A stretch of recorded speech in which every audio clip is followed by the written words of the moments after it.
Hola, ¿qué tal? ¿Cómo están? Un capítulo más de Dolce Gusto y hoy con unas novedades muy interesantes, unas novedades que nos tienen muy motivados, y es que comenzaremos a sacar capítulos que se van a publicar además de nuestras plataformas de podcast o tu plataforma de podcast favorita y nuestro canal de YouTube, como ustedes saben, Dolce Gusto Podcast, ¿cierto? Que nos pueden encontrar en YouTube.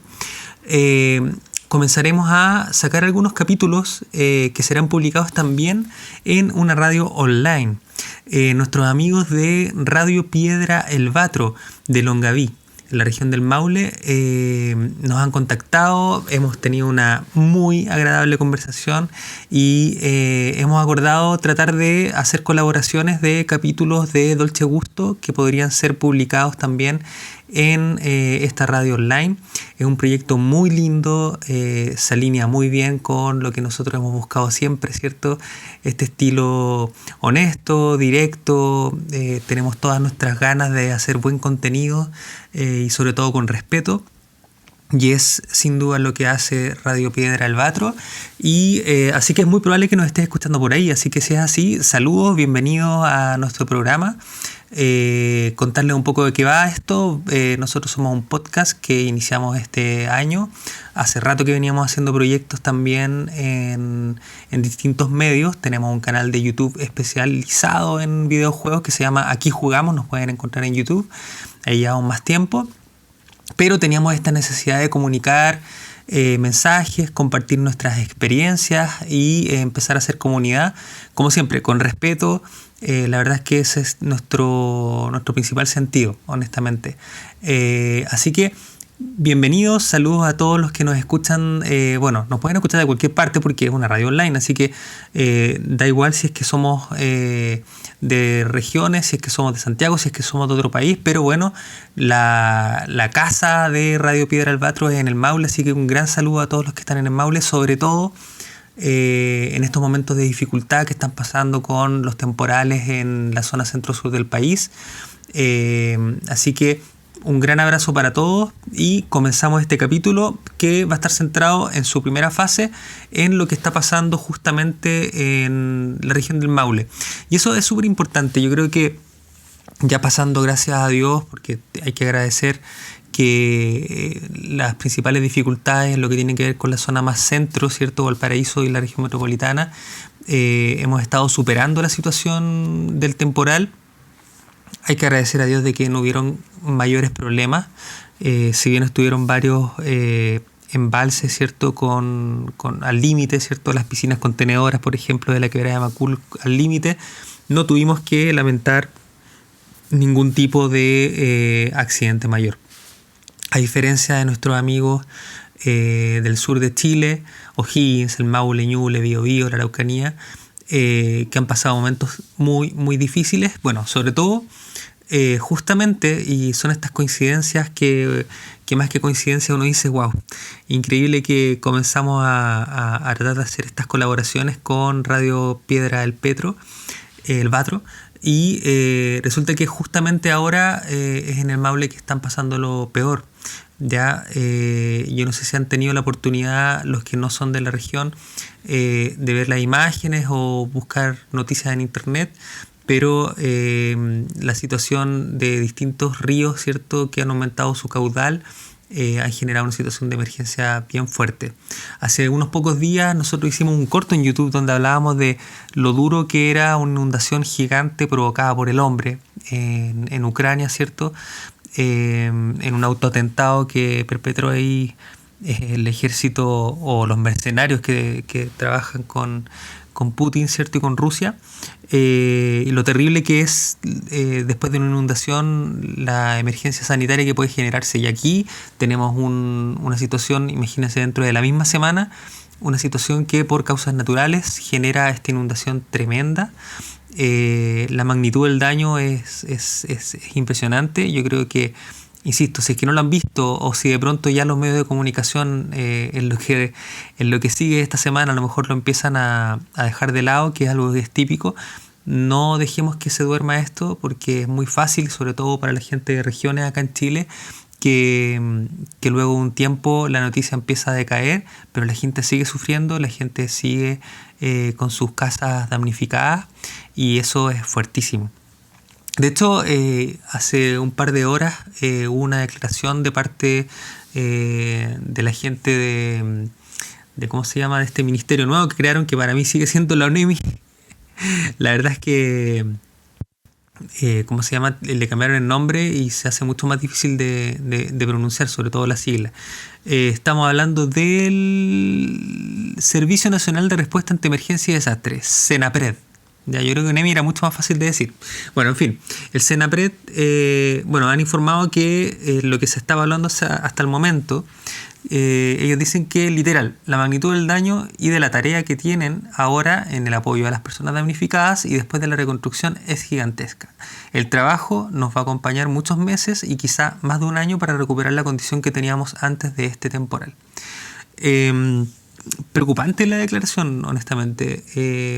Yo no quiero, como un poco también lo que hacemos acá, no quiero entrar en detalle de, oye, mira, tanto daño hubo, entrar en los detalles que ustedes pueden encontrar principalmente en los medios de comunicación oficiales, ¿cierto? Que se los van a repetir hasta el cansancio, o sea, es cosa que vendan la tele o escuchen alguna radio, digamos, que presente noticias y van a estar hablando de estos números y hasta que los números sean impactantes, ellos van a seguir repitiéndolos, como siempre, pero yo quiero ir más allá. Igual le voy a dar algún dato. En este momento tenemos 2 personas fallecidas, 4 desaparecidos y 13.500 prácticamente damnificados. Tenemos 1.632 personas que están albergadas y 12.314 personas que están aisladas al momento en el que grabo este podcast, martes 27 de junio. Y estamos hablando que tenemos 1.488 viviendas destruidas. Es un número increíblemente grande, pero si lo equiparamos a lo que fue en su momento el daño por el terremoto, que lamentablemente también afectó a sectores prácticamente en el mismo sector donde actualmente está ocurriendo este temporal, lo que tenemos es que el daño sea tan grande, que nos estén preparando el ánimo para que pueden ser meses o quizá un año. Ustedes se pueden imaginar lo duro que debe ser perder tu hogar, lo duro que debe ser perder tu fuente laboral en muchos casos, o perder ambas cosas, perderlo todo prácticamente. Dios quiera que muchos de ellos, afortunadamente hay pocas personas fallecidas hasta el momento, pero en lo material, en lo que se requiere, en lo que significa el esfuerzo de tu vida, el daño es muy grande. Entonces, que te empiecen a preparar el ánimo a que puede ser meses o más de un año en que tú puedas recuperar una condición digna, parece demasiado. Yo creo que son justamente estos los momentos en los cuales hay que destinar recursos, son justamente estos los momentos en los que hay que acercarse también a la empresa privada, dejar el orgullo a un lado, dejar los colores políticos a un lado y buscar acuerdos, buscar la forma en la que esta zona pueda recibir apoyo. Y claramente el Estado solo probablemente no va a poder dar con todo esto. En su momento para el terremoto así fue. No es que todo se hizo propiciado y financiado por el Estado. Y también se tuvo que ocupar, digamos, ayuda privada. Y hay que atender esas redes porque acá hay personas que están sufriendo. Entonces, esperamos de verdad que el gobierno de turno, yo siempre digo el gobierno de turno porque en realidad da lo mismo el color, ¿eh? Este es un tema que yo creo que, o sea, un desastre natural, porque al final eso es un desastre natural como los que nosotros solemos ver en nuestro país, requieren, independiente del gobierno que esté, requieren de acciones rápidas, acciones concretas. Tenemos mucha experiencia como país en este tipo de desastres, así que no hay excusas para demorarse. Por otro lado, siendo el país que somos y con nuestra geografía tan hermosa pero también tan indómita, en muchos casos tan salvaje, es algo con lo que los gobiernos tienen que vivir. Entonces me llama mucho la atención de que estén haciendo tanto, y lo he leído en varias partes y por distintas personas de gobierno, tanto preparar el ánimo a lo difícil que puede ser. Ojalá que sea lo más fácil posible, ojalá que no nos quedemos cortos en ningún esfuerzo, en ningún contacto, en ningún acuerdo que se tenga que llegar para poder llegar pronto con ayuda a las personas que están sufriendo hoy en las zonas afectadas. Así que bueno, un abrazo, un saludo a todos los que nos puedan estar escuchando, que tengan familiares en la zona, porque son momentos difíciles y como les digo, o sea, bueno, lo dicen estas declaraciones, esto no es algo que se va a apagar en un par de días como suele pasar con las noticias, esto va a seguir funcionando, o sea, va a seguir generando más efectos que se van a empezar a ver ahora, sobre todo que paren las lluvias. Recordemos la crisis sanitaria que genera todo este tipo de aluviones, salidas de ríos, ¿cierto? Los problemas de conexión, que son múltiples en múltiples partes de la ruta desde acá, desde la región metropolitana hacia el sur. Así que esperamos que estén todos los recursos disponibles, de verdad. Y en la parte sanitaria, como les decía, el que se tomen las medidas. Acá nosotros estábamos enfrentando, yo sé que ha quedado un poco de lado, pero estábamos enfrentando un colapso en varios sistemas, o sea, en el sistema de salud y en varios puntos del país por enfermedades respiratorias, sobre todo de las personas que más sufren con esto, que son las personas de la tercera edad y los niños, que lamentablemente justamente los hospitales de niños están muy colapsados, muchos niños con complicaciones respiratorias. Ahora viene todo este impacto que tiene evidentemente el despertar ahora en terreno que está muy húmedo, lleno de sedimentos, lleno de residuos orgánicos que empiezan a generar también problemas de infecciones, cierto, putrefacción, y es muy muy fuerte. Así que un abrazo nuevamente, no me canso de mandar abrazos a la zona y nada, esperamos que obviamente desde nuestra vereda que nosotros podamos aportar también un poco de cómo se llama, de información, entretención, compañía a los que nos estén escuchando. Así que eso, un abrazo. Y bueno, en otra noticia que va a cubrir la segunda parte de este capítulo, ¿cierto? Nuestros capítulos son breves, 15, 20 minutos de análisis de lo que más nos impactó, tampoco somos un programa de noticias, pero sí la idea es dejarles ahí datos que les permitan sobre todo abrir la conversación y estar al día con algunos temas que son súper contingentes. Nosotros hemos estado siguiendo y estamos siempre haciendo fuerza por lo que estaba ocurriendo en Ucrania, la invasión de Rusia a Ucrania, y la semana pasada hubo un hecho que no comentamos en un capítulo específico, pero que creo que es el momento de mencionar, y lo voy a hacer desde fuentes más o menos oficiales para que después podamos analizar qué es lo que está pasando, si es que se logra dilucidar qué es lo que está pasando en Rusia con este intento de golpe de Estado, amago de guerra civil, ¿cierto?, que ocurrió en Rusia la semana pasada con el sublevamiento de los mercenarios que trabajan con Rusia, porque no sé si ustedes saben, pero gran parte de lo que podríamos decir la primera línea que ataca en la guerra o en la invasión a Ucrania son mercenarios. O sea, Rusia en esta invasión es tan cobarde que ni siquiera han ¿cómo se llama?, puesto en las primeras líneas a soldados digamos de las Fuerzas Armadas rusas. Acá estamos hablando de que su primera línea, ¿cierto?, su punta de lanza son mercenarios, ¿ya? Entonces, bueno, comentarles que lo que se dice es que tenían efectivos militares y servicios de seguridad de Rusia que lograron la semana pasada, luego de 24 horas, detener el avance de una rebelión o un intento de rebelión armada de los mercenarios rusos del grupo llamado Wagner. Esto es lo que asegura oficialmente Vladimir Putin y Alexander Lukashenko, que es como, podríamos decir, el mini-mí de Vladimir Putin, que es, digamos, el presidente, o no sé cómo lo dicen ellos, el primer ministro de Bielorrusia. Declaran así, dicen: ustedes protegieron el orden constitucional, la vida, la seguridad y la libertad de nuestros ciudadanos, salvaron a nuestro país de conmociones y detuvieron una guerra civil, fue lo que afirmó Putin durante un acto en la Plaza de las Catedrales del Kremlin. Acuérdense que aquí hay que creer la mitad o menos de lo que dicen los rusos, ¿eh? O sea, son muy hábiles en dar falsas noticias. En esta situación difícil actuaron con precisión, cordialmente mostraron con hechos su fidelidad al pueblo de Rusia y a su juramento militar y mostraron su responsabilidad ante el destino de la patria y de su futuro. Recordó que los uniformados garantizaron el trabajo de los principales centros de mando, las instalaciones estratégicas incluidas las de defensa, la seguridad de las zonas fronterizas y la retaguardia de todas las unidades que continuaban combatiendo heroicamente en el frente. Cito: no tuvimos que retirar unidades de la zona de la operación militar especial, se refiere a Ucrania, lo cual es mentira porque sí hubo una retirada importante.